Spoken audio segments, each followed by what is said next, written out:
I think what's happening is the Fed will be cutting the Fed rates. The Fed needs to cut rates, but we're at near the end game of Fed cutting rates and boosting risk assets because this really got started on the stock market crash of '87. Chairman Greenspan cut rates that day.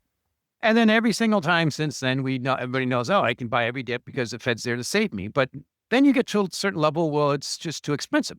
So we're at 2 times GDP. Market cap, we're the most expensive versus the rest of the world. Yeah, we were 25-year high versus commodities, 20-year high versus gold, highest versus sales. There's so many extreme levels of how high the stock market is historically. I like to use the annual basis, and you just go back 100 years. You got to go back to 1929.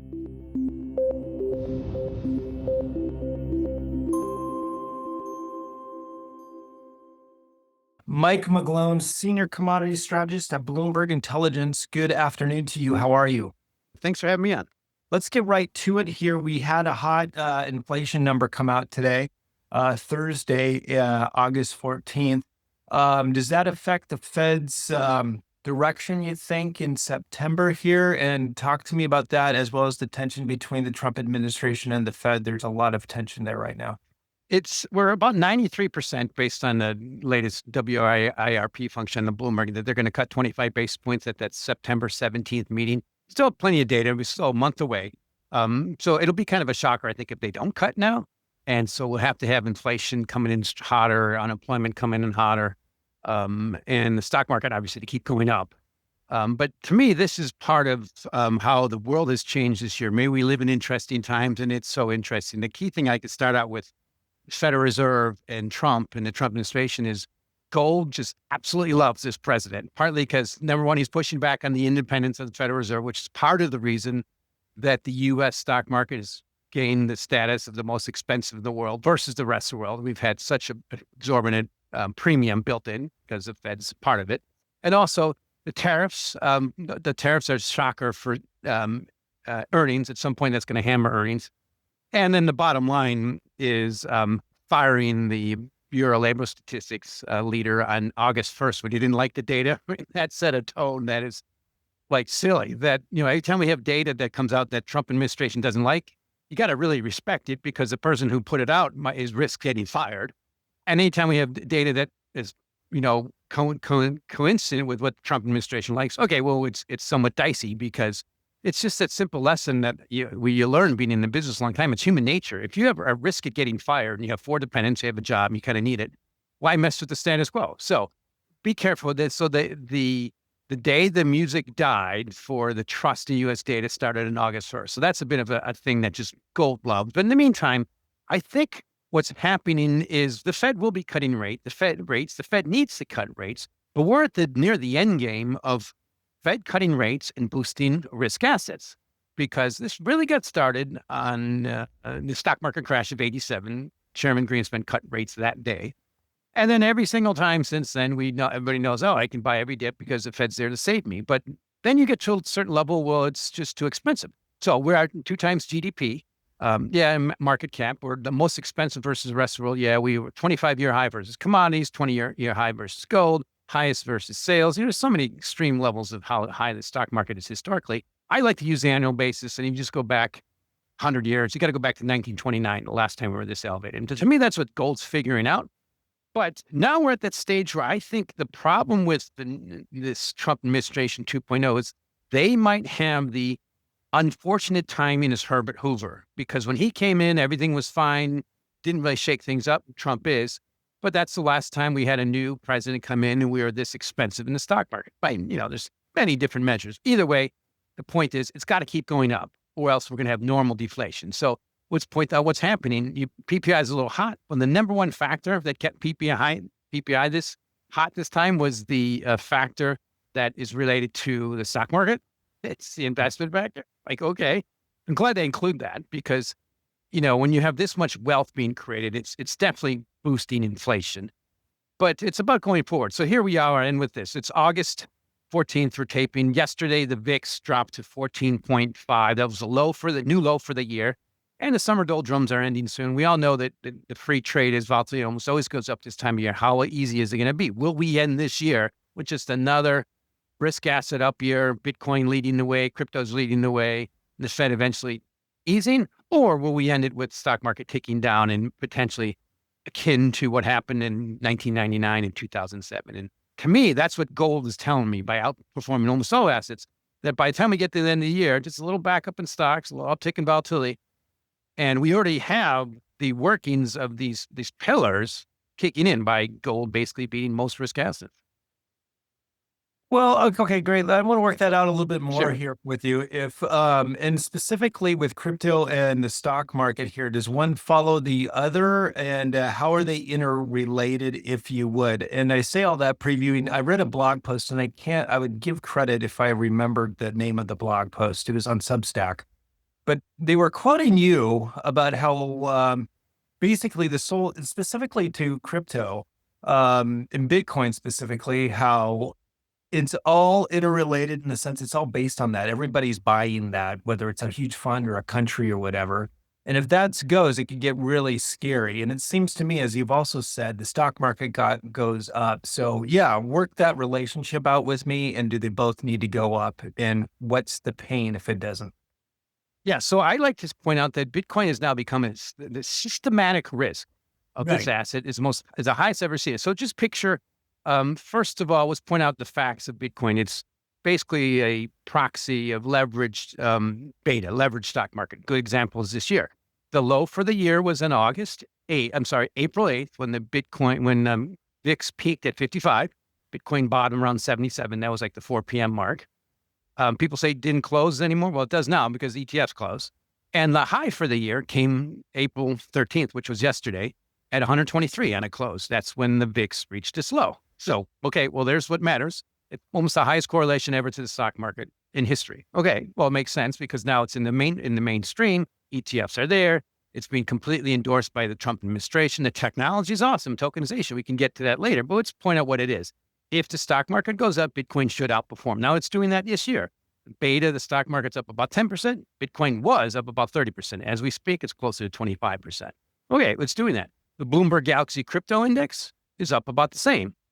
Okay, it should be because stocks are up. But that's the key thing is let's not underestimate what this space is. When you get an environment where the stock market is this high versus GDP, basically the highest in our lifetimes, it can support what is right now 19 million crypto assets. Most of them are just bogus. For instance, Dogecoin's worth $33 billion and attracts nothing. So that's supportable in a very highly speculative bubble situation, which we are in, guaranteed. It's just a question of how far it goes and when it pops. And that's why I've been starting the beginning this year. My outlook was to be overweight. Well, I can't put investment advice, but I think gold was going to be best performing assets along with treasuries. And so far, so good. A 50% portfolio that tracks gold is up 15%, and the rest treasuries add another 2, it's maybe 17 to 20%. Yet it has half the volatility of most all risk assets. That's not good in an environment that risk assets are on a tear. So my point is, by the end of the year, it might make more sense if the stock market drops a little. But we're at that stage now is it's complete expectation. The lessons of Edward Chancellor, the former UK Prime Minister, what we anticipate seldom occurs. It's completely anticipated the stock market is going to go up, Federal Reserve is going to ease, and the Trump administration will make this better and greater. But the problem is it's already that expensive. So my thought is there's no optionality there. There's no trade. The big potential trade is if we just get a little back and fill. So there's only been 2 down years on a total return basis in the S&P 500 since 2008. And that's 2018 and 2022. Both times Bitcoin and most other assets dropped a lot. So far it's complete dependency, most in our lifetimes, that stock market has to go up. The wealth effect's the greatest ever. And then I look at for other indications. So let's look at the rest of the world. Facing tariffs from the U.S., start with China. Their 10-year note yields 1.74 at the moment versus the U.S. at 4.3 or so. Latest PPI out of year-over-year PPI to China is minus 3.6%. In the U.S., it's plus 3.7%. So sure, the rest of the world's facing severe deflationary forces, starting with China, trickling down. The key thing to remember is China is also running about debt to GDP around 300%. In this country, around 1.3%. 1.3 times 130%. And their money supply is basically double what we're in this country. In this country, we're running 2 to like 20 trillion. There, it's 45 trillion. Money supply just blasting off. They have to. It's basically doing what Japan did, which I remember well, having traded Japanese and JGBs. So the question is what stops it? Where's it go next? And that's why I think the end of this year is going to be a key indicator. I'm sticking with gold. And I'll end with what I see what's happening with the pattern in gold. It's basically unchanged since April. It's a bull flag pattern on a 5-month basis, and it's putting a foundation around 3,300. So you kind of want gold to go down if you want other risk assets to go up. And I'm afraid it's just waiting for risk assets to go down to take the next leg higher. Right. So that really gets to my other question, and it's more of a statement, is you fully expect gold then, and I do, if you do, I do as well. Even if the stock market, let's say, even it goes down precipitously, it could be precipitously, or it can be just a normal 5 to 10% correction, you would expect gold to maintain its current, around these current price thresholds, correct? I think I see gold right now. It's just anticipating. It's a tinderbox awaiting a spark to break out above 3,500, the high for the year, and just go to the next round number resistance around 4,000. And the top tinderbox would be if we just get a little moderation in the stock market come the end of the year. So it's up 10%. We'll say we're up only up 5%. See, that tilt would be lower towards the end of the year. To me, that's all gold wants because it's the last vestige of inflation, the most significant last vestige of inflation on a global basis. You look at housing in the U.S., it's already starting turning. You look at China, it's really started to turn. Almost all the banks, most central banks in Europe are cutting. Why? Because they're getting hammered and they're facing unprecedented tariffs from the world's largest significant demand pull importer of goods. And they've been exploiting the system for decades. Now they're getting hammered. And it's just a key thing to remember, Andy, and it's a normal cycle. The book, The Price of Time by Edward Chancellor just pointed out these cycles always happen. Grant Williams just had a podcast with him. And it's when you get massive pumps in liquidity and asset prices, they always revert. It's a question of time. So here's what I see in commodities. Clearly been the case in commodities. The most elastic commodities are the grains. For instance, corn. Corn dropped to a multi-year low just the last few days, partly because supply is massive. It's responding to that big pump in price. Crude oil still in a downward trajectory. The price right now in crude oil, WTI crude oil, about $64 a barrel, is below last year's low. It was first traded in 2005. It's a deflating force in the world's most significant commodity. Why? It's being replaced by technology. And so on a commodity standpoint, the last final best pillar for holding up the whole commodity market is copper. There's 3 C's in commodities: crude oil, corn, and copper. The copper's hanging in there, but it just put in a significant new high for a bad reason, and it's starting to revert lower. And if it does what it normally does, it drops closer to $3 a pound versus staying above $5 a pound. Current price is around $4.50. Interesting. So yeah, it's almost like these deflationary forces around the world. It almost makes it inevitable, and I hate to use that word inevitable, but I would say it's a very dangerous time for U.S. equities and U.S. economy with all these deflationary forces that we see, and not only around the world but also in commodities. Correct? Well, that's the key thing is when you get to 2 times GDP in terms of the equity market capitalization, it is the economy. Now, I guess I'm a bit jaded. I started in the business in 1988 covering Japanese clients from the Chicago Board of Trade night session.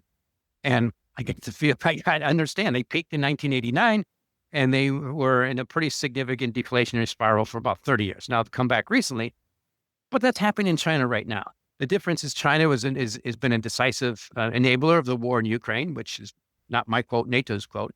And it's almost 10 times what we saw from Japan. And they're so much more dependent on exports than Japan was. So I just point out the normal cycles. It's not performed to point that out. And then it's looking for catalysts and triggers. Now, a lot of our listeners and viewers have heard me before say, yeah, McGlone, you've been wrong about that. You've been early. That's right. Wrong or early? Well, so far, both. But that's why I keep watching is U.S. is government bond yields. They're kind of a key indicator. So I used to watch like the top 4 or 5 bond yields of the countries outside of the U.S. Their yields, led by China, 1.7%, Japan and Germany, are all running about 100 basis points below the U.S. Before the financial crisis, they were much higher than the U.S. So this is all that global tilt. And I look for other signs, and that's why I start with gold. That gold to S&P 500 ratio, if you just look at, depends on how you look at it. Let's just take gold divided by the S&P 500. It's starting to bounce up higher from basically a trough that is very similar to 1971, 72. And from similar levels, and for good reason.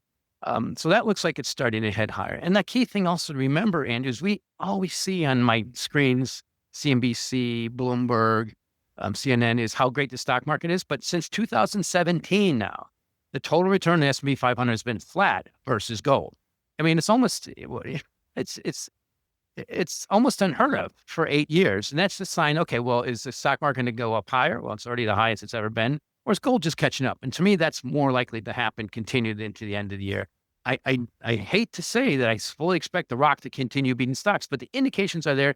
You look for inflection points and you see what's going to happen. I think we'll have some better indications for this year, for the rest of this year, meaning if we should get a normal correction in the stock market, maybe 5%. And then, when everybody does, it buys a dip and goes right back up. But when at some point that stops, and I didn't say if, that's when we have the next big trade. And I'm suspecting it's getting close to that endgame. And that's the point where now we're having so much jawbone for the Fed to cut. Now, I think that's partly because of Bessent and the current administration gets how expensive things are, how risky things are to not start cutting rates. I mean, they're getting very serious. To me, it's showing panic. We need to get rates to keep this market up so I can get through midterms.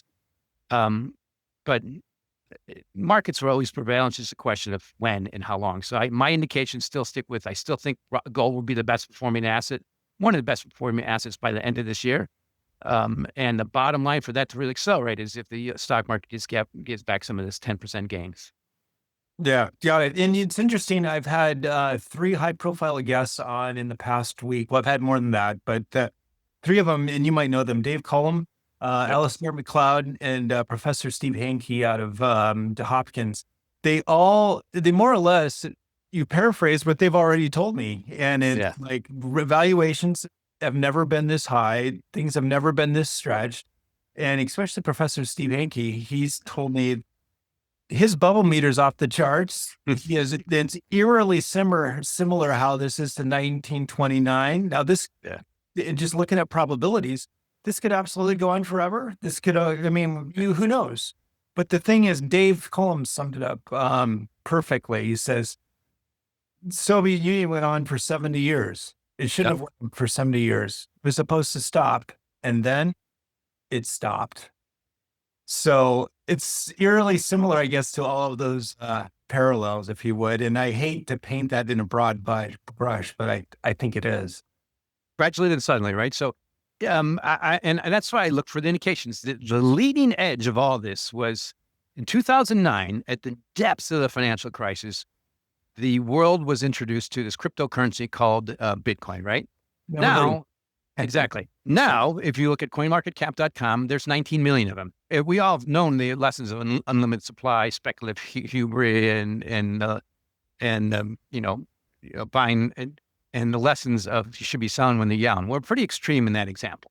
So I look at the leading indicator for all this is Bitcoin and cryptocurrency. So the one key things so to me, it's like, okay, this is what we think is going to happen. So where are the signals? And yes, I've been early in thinking the stock market's going to peak, but not in gold. I just fully expect gold to continue to outperform. So I've been way overweight that and pointing that out. But it's that Bitcoin to gold ratio. And I've been watching that one for well over a decade. And right now it takes about 35 ounces of gold per 1 Bitcoin. That's unchanged in the year. The high's been 40 right at the end of the year. And the low this year was 25.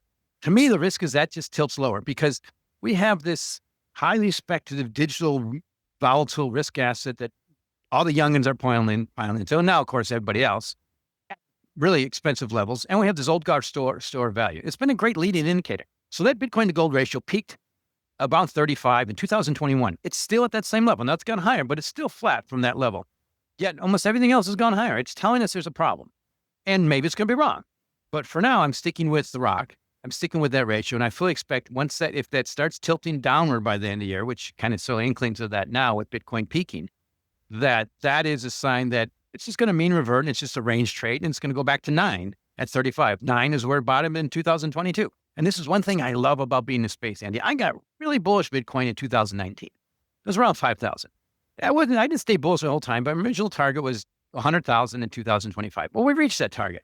But now we're at the stage where people like Michael Saylor, who figured it out in 2020 and got piled on and got really bullish about when it was around 10,000, is now extraordinarily more bullish, piling on, doubling down at 100,000 or above 100,000. That's just one of the things that I look back at the lessons of history.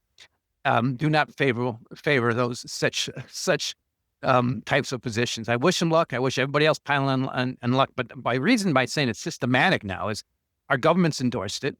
They have a vested interest. The Trump administration has endorsed it, have a vested interest. And when we see the pile on in treasuries doing what Michael did, like, oh, look at me, I made money, you can too. Yet they're buying a highly volatile speculative digital asset that can go down more than the stock market and has a history doing that. And here's what I think I end with. Every time when it's gone down and at Bloomberg, I'm very neutral. I just write what I think. When people send me these messages going to zero, usually get bullish. Now all the messages I get, it's going to 1 million or higher. And that's why I get bearish. It's not that complicated. Yeah, it's to manage some crowds and do the opposite if when There you things get extreme, correct? Yeah. Yeah. Mike, I want to thank you. We'll end on that. I want to thank you so much again for your time. It really is an honor. I am a big fan, big listener, consume a lot of what you do. If people want to reach out to you, if they want to follow you, what's the best way for them to do that? Well, thank you, Andy. Probably back on your show again, hopefully. I'm the Bloomberg Terminal. I'm on X at Mike McGlone 11 and LinkedIn, Mike McGlone, Senior Commodity Strategist, Bloomberg Intelligence. I'm happy to add people to my distribution list if they reach out. Got it. And yes, you did reach back to me very, very quickly. You're very responsive. I'll put all of this in the show notes, both on YouTube, Apple, and Spotify. Again, I want to thank you so much, Mike. Thank you.